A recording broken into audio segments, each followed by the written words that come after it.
Welcome to the Banker Lamp. Please enjoy the video. You start by proving permissions and stopping concurrent activity so changes stick. First, confirm you hold Content Manager or admin rights. Without them, you cannot persist fixes.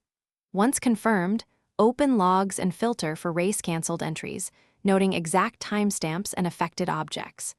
Then pause the system or schedule a maintenance window for about 30 minutes so competing rights cannot reintroduce the race. This sequence prevents noise and gives you a clean slate to isolate the underlying conflict. Next, you diagnose where the race originates by tracing concurrent rights or webhook deliveries within a short window around each error. Reproduce the issue in staging by replaying recorded requests and enable detailed telemetry so you can watch sequence and timing. Once reproduced, refactor the critical path.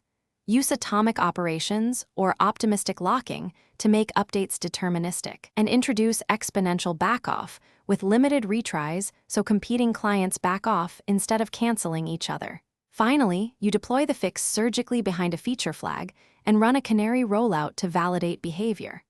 Once done, monitor metrics and logs for a drop in race-canceled incidents. Make sure to compare before and after rates and watch errors for 24 to 48 hours. If anything persists, capture heap or thread dumps and precise request traces, then escalate with that evidence to engineering. This makes debugging faster because you supply exact state and timing instead of vague descriptions.